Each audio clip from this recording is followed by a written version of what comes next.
こんばんは。ミッドナイトステラへようこそ。今夜、この声に出会ったあなたは、多分偶然ではありません。ほんの少し前、5月の終わりの満月の夜に、あなたは何かを手放しました。言葉にできた人も、できなかった人もいます。それでも、心のどこかでもう、これは続けなくていいと、静かに決めた瞬間があったはずです。そして今、こう感じていませんか？手放したのはいい。でも、この後、何を始めればいいんだろうと。大丈夫です。今夜は、その答えを一緒に見つける夜です。覚えておいてください。手放した後にできた空白は、欠けてしまった場所ではありません。次の種を植えるために、わざわざ開けておいた場所なんです。明日、6月12日は、一粒万倍日です。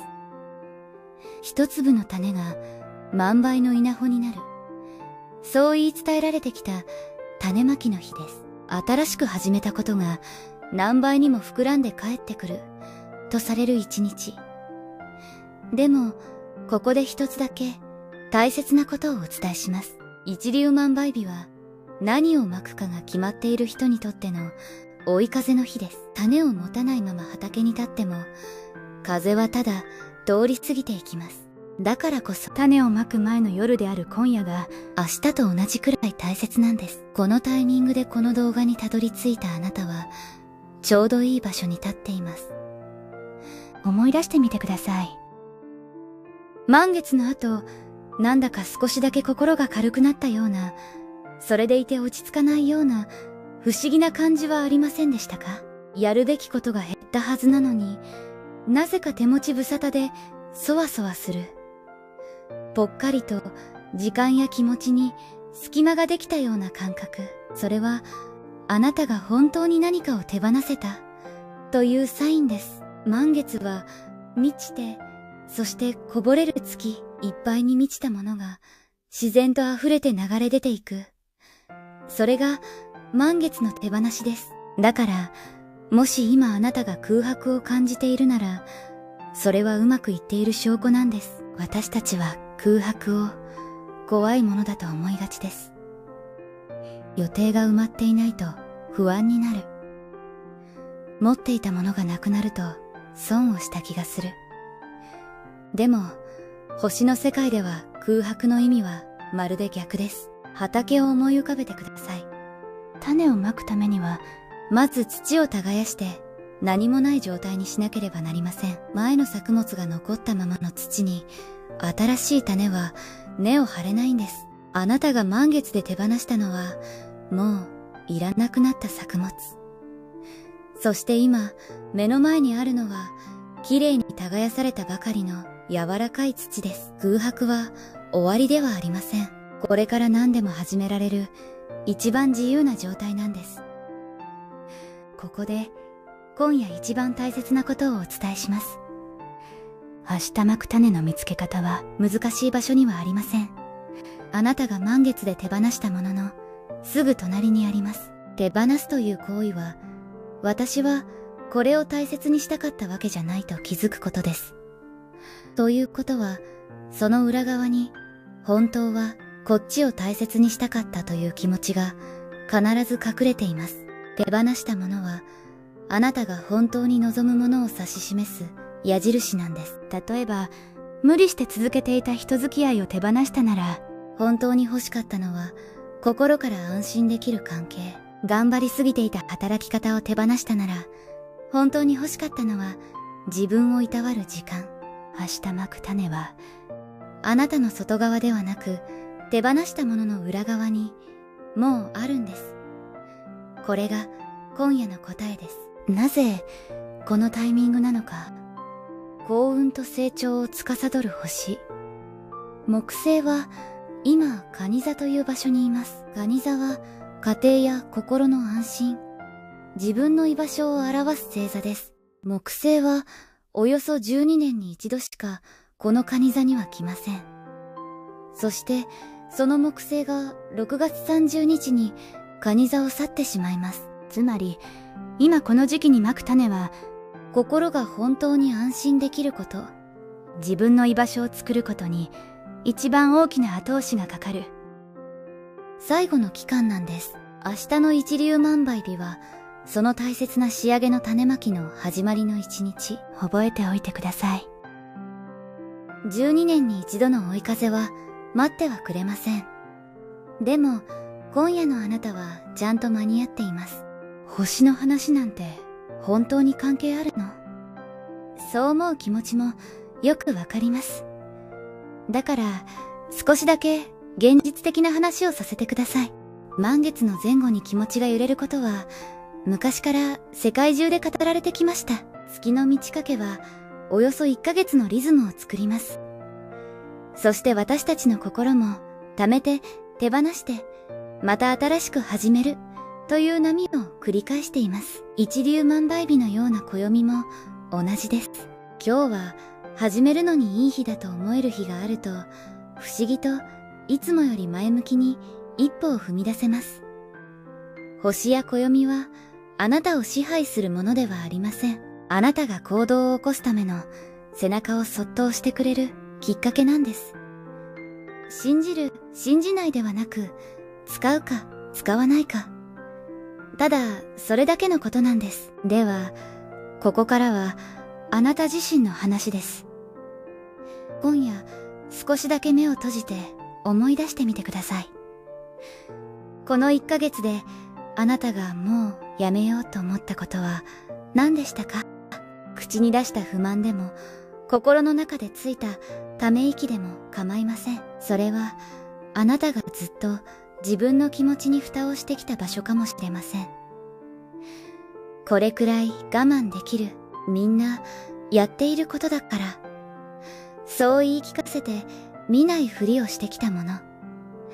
手放せたということはあなたがやっと自分の本音に気づけたということです。それは弱さではありません。自分の心の声をようやく信じてあげられたという大きな強さ。ここまでを一度つなげてみましょう。あなたは満月でいらないものを手放しました。その手放したものの裏側には本当に望んでいたものが隠れています。そして明日はその望みを種としてまくのに一番ふさわしい日。さらに12年に一度の木星が心の安心を育てる手伝いをしてくれる特別な時期。点と点が一本の線でつながったのがわかりますか？これは偶然ではありません。あなたは今まくべき種を見つけ、まくべき日の前夜にちゃんと立っているんです。ここから先はあなたが選ぶ番です。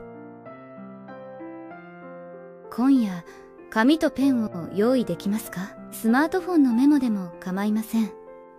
そこにたった1行でいいので書いてみてください。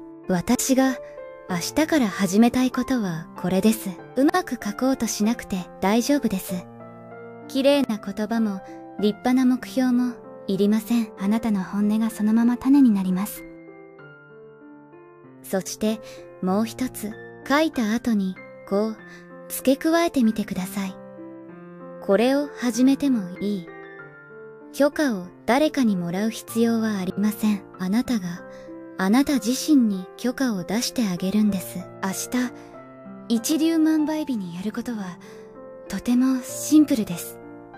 大きなことをする必要はありません。今夜書いた種をほんの少しだけ現実の世界に出してあげる。それだけです。新しい習慣を始めたいならその1回目を明日やってみる。誰かと新しい関係を築きたいなら明日一通のメッセージを送ってみる。お金の流れを変えたいなら明日新しい財布や口座を使い始めてみる。たった一歩で十分です。一粒万倍日は大きさではなく始めたかどうかを何倍にもしてくれる日だからです。小さな一歩こそ一番力強い種になります。想像してみてください。明日まいたその小さな種がこれからどう育っていくのかを。最初は何も変わらないように見えるかもしれません。種は土の中でしばらく見えないところで根を張ります。でもあなたが心から望んだ種なら必ず芽を出します。1週間後、あなたは少しだけ自分のことを好きになっているかもしれません。1ヶ月後、気づけば新しい景色の中に立っているかもしれません。そして半年後、木星が次の場所へ進んだ頃、あなたは振り返ってこう思うはずです。あの6月の夜に種をまいておいて本当に良かった。それでもこんな声が聞こえてくるかもしれません。また失敗したらどうしよう。どうせ続かないかもしれない。その不安を否定はしません。でも思い出してください。あなたはもう満月でいらないものを手放せた人です。手放すというのは一番勇気のいることです。それができたあなたが種をまけないはずがありません。それに種まきに失敗はありません。芽が出なかった種は土に帰って次の種を育てる栄養になります。あなたが踏み出す一歩はどんな結果になっても決して無駄にはならないんです。もう一度お伝えします。あなたは今夜何も持っていないわけではありません。手放したことで両手が空いただけです。その空いた両手はこれから新しいものを受け取るための準備が整った手です。空白を怖がらなくていいんです。むしろその空白を持って明日を迎えられるあなたは誰よりも身軽で自由です。明日まく種はもうあなたの中にあります。あとはそっと土に置いてあげるだけ。あなたにはそれができます。今夜はここまでです。眠る前にもう一度だけ思い出してください。満月で手放したもののすぐ裏側に明日まく種があること。そしてその種をまくと決めるのは星でも暦でもなくあなた自身だということ。最後に今夜の言葉を送ります。手放せた人だけが新しく負ける。あなたはもうその入り口に立っています。明日の朝には一粒万倍日の当日に12星座それぞれが何をすればいいのかをこの星読みの部屋でお伝えします。よかったらチャンネル登録をしてまた明日ここで会いましょう。あなたのまく種が万倍の実りになりますように。ミッドナイトステラでした。おやすみなさい。